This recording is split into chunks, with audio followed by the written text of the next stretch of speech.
Seja muito bem-vindo ao canal, eu sou o Chicão e hoje vamos falar do Pacto, do Joe Hill.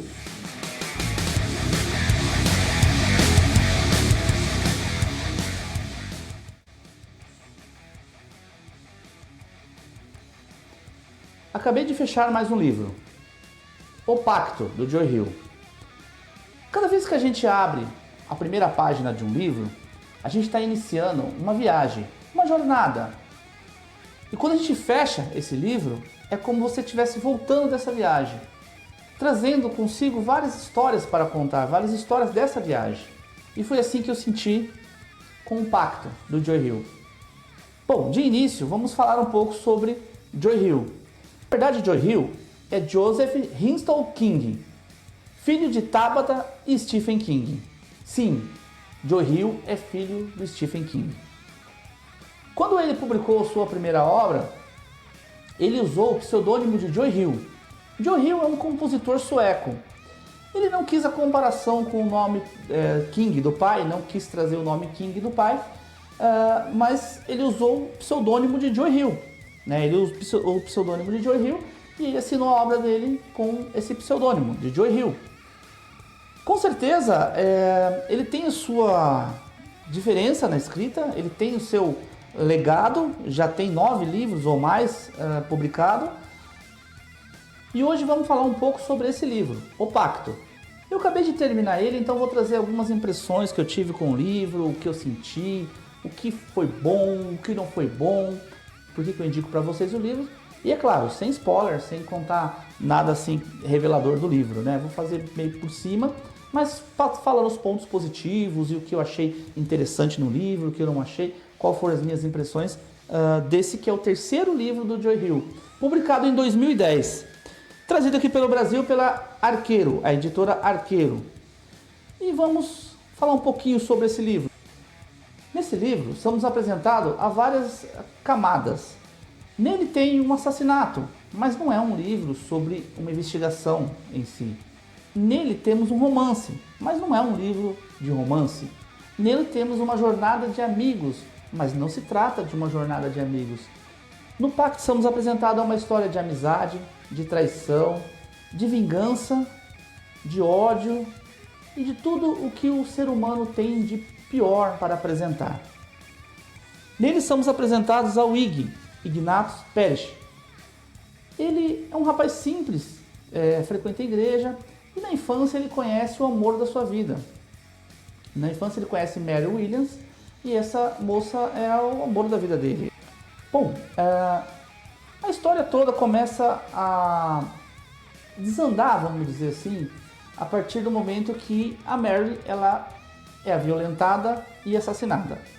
Depois disso, depois desse episódio dela ser violentada e assassinada, a cidade inteira, os familiares dele, todo mundo começa a culpar o Ig como responsável por isso. Porém, ninguém tem prova, ninguém consegue provar que foi ele e nem que não foi ele. Então fica aquele suspense no ar, fica aquela dúvida no ar e ele passa a conviver com isso durante 1 ano da sua vida.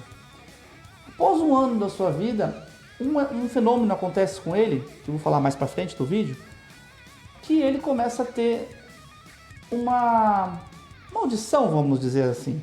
Ele carrega uma maldição, ou seja, todo mundo que está em seu redor, todo mundo que fica ali próximo dele, começa a ser sincero com ele, né? Então ele chega para uma pessoa, a pessoa começa a ser sincero com ele.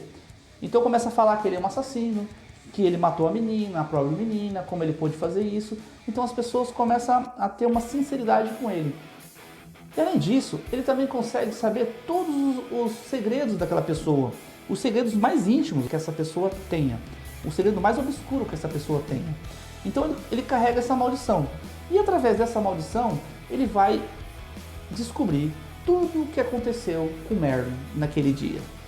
Tudo o que aconteceu com Mary naquela fundição, onde se passa o assassinato de Mary. Bom, eu não posso falar muito, senão eu vou entregar muito sobre o livro. Tem um trecho do livro, quem já leu o livro vai entender o que eu estou dizendo. Tem uma carta que a Mary deixa para o Ig. uma carta que ela deixa para ele, e ele acaba encontrando essa carta um ano depois do seu assassinato, né? Um ano depois da sua morte. Essa carta é uma carta bem emocionante. Eu não vou falar nada a detalhe sobre a carta, mas bate aquele ventinho, aquele cisquinho no olho. A carta é bem emocionante mesmo. Eu senti uma emoção, não cheguei a chorar, tá? Não chorei, mas dá aquela emoçãozinha assim, aquele aperto no coração quando você tá lendo essa parte, que é a parte da carta da Mary. Sim, é bonito o romance dos dois, tem esse desfecho trágico com a morte dela. No final tudo se encaixa, né? Só tem um pequeno detalhe que eu não gostei do final. O livro é muito bom, tá? Eu recomendo muito o Pacto. É uma leitura que flui bem, uma leitura que te prende.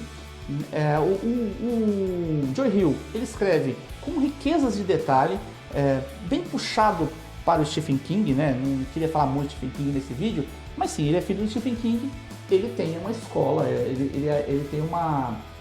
vamos dizer assim, uma lição em casa, né, do que como fazer as obras, né? O pai dele já com mais de 70 livros de terror e suspense, e o Joe Hill ele começa a seguir algumas dessas tendências do pai, né, de ser muito detalhista em alguns detalhes.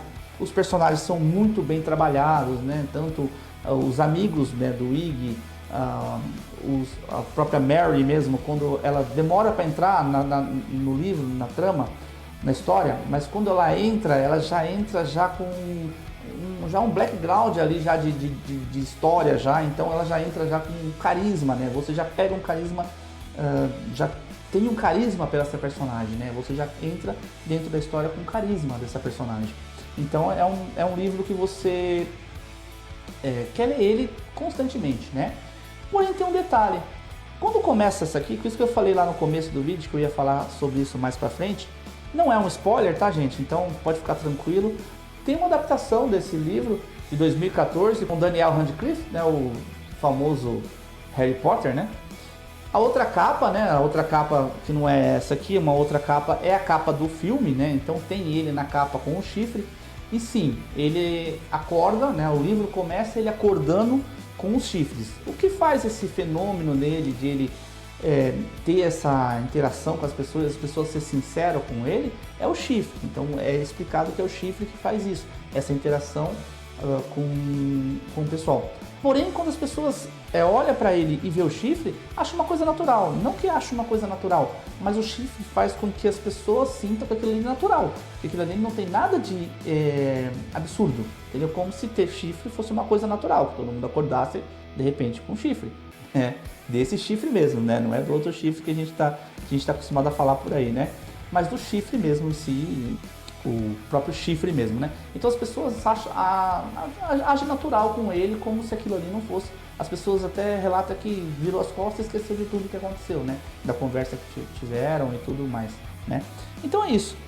O que me incomodou um pouco é que ele chega no final e não tem um desfecho dessa história do chifre. Porém, a história é tão amarrada, a história é tão, passada certinha dentro do contexto, dentro dessa temática, dentro desse segmento, assim, entre passado e presente, vai costurando, e no final você nem se ligou do porquê que ele teve o chifre, ou esperando ter um final aí do chifre, ou explicando o que seria o chifre, mas não precisa, a obra por si só, as camadas que estão ali no meio da história, a parte da morte, de tudo que acontece em volta da Mary, ela acaba se sobressaindo essa parte do chifre, e quando acaba a obra você fala assim, nossa, não explicou o chifre, que por que ele tem chifre e por que ele não tem, né? Mas teoricamente fica naquele imaginário, né? Como o nome a tradução deram, o pacto, né? Então imaginando que seria um pacto aí. Não existe esse pacto no livro, tá? Então não tem esse pacto precisamente no livro, tá? Então ele não faz pacto com ninguém. Ele apenas amanhece um dia,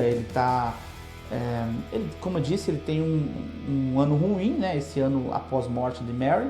Então ele tem esse ano ruim, e nesse ano ruim ele braveja, ele é meio contra a religião, e isso ele faz com que ele acorde um dia com chifre e tendo esses poderes, vamos dizer assim, porque ele usa isso para sua vingança ou para sua jornada aí até descobrir tudo o que aconteceu com o Merlin, né? Bom, eu recomendo muito para quem quiser ler esse livro, né? O filme eu ainda não assisti, tá? O filme ainda não assisti. Eu tô acabando de ler o livro agora, eu vou assistir o filme. Depois eu posso até trazer um comparativo livro e filme. Esse é o terceiro livro do Joe Hill. O primeiro é Estrada da Noite, o segundo é Nosferatu e esse é o terceiro, O Pacto. Nosferatu eu vou ler agora, vou começar a ler agora, né? Esse foi o primeiro livro, na verdade, do Joe Hill que eu li, né? Então eu vou ler agora Nosferatu para trazer ele talvez para meio de dezembro, mais ou menos, para trazer ele aqui no canal com referências, algumas coisas sobre a série também. Sobre a série, também tem a série, né? Sobre esse livro do Joe Hill, Nosferatu. E como ele tem uma temática mais de Natal, natalino, eu vou trazer ele aí em dezembro. Então vou ler o segundo livro do Joe Hill. Sobre a escrita do Joe Hill, é um livro que como eu disse, é um livro que flui bem. É um livro com bastante detalhe, com uma pegada bem assim detalhista dos personagens. Uma bela construção de cada personagem. O flashback ajuda bastante.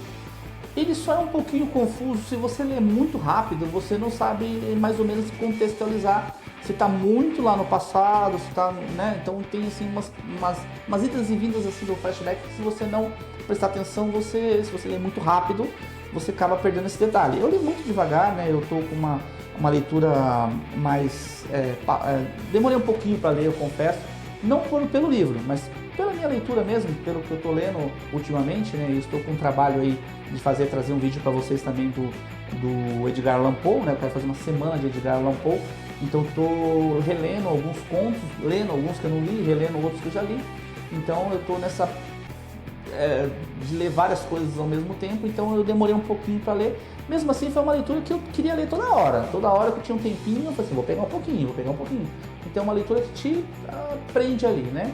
Como eu disse, é o primeiro livro do Joe Hill, então eu não tenho como expressar para vocês essa opinião de se a escrita dele melhorou, se ele é igual, como a escrita dele tá. O que eu senti foi isso, essa riqueza de detalhe, esse jeito de escrita de amarrar bem os personagens. O final que ele entrega nesse livro é um final...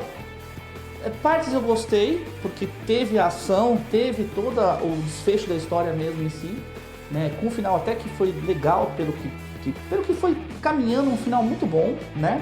Porém não explicou o chifre, que como eu disse, também é superficial, não precisava ter explicado o chifre, então ficou assim, começou isso, veio sem dizer o que queria e foi embora sem dizer para que veio, entendeu? O chifre também não importa aqui, entendeu? Então o chifre praticamente a gente esquece ele, acaba esquecendo ele, como os próprios personagens quando conversa com ele acaba esquecendo também do chifre, então a gente também esquece do chifre, acaba no final a gente nem prestando atenção no chifre, aí depois que cai a ficha, cadê o chifre, né?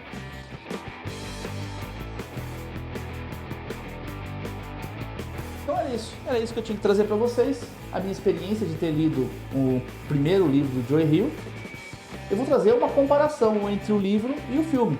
Então peço que você acompanhe a gente aqui no canal, se inscreva e deixe aquele like.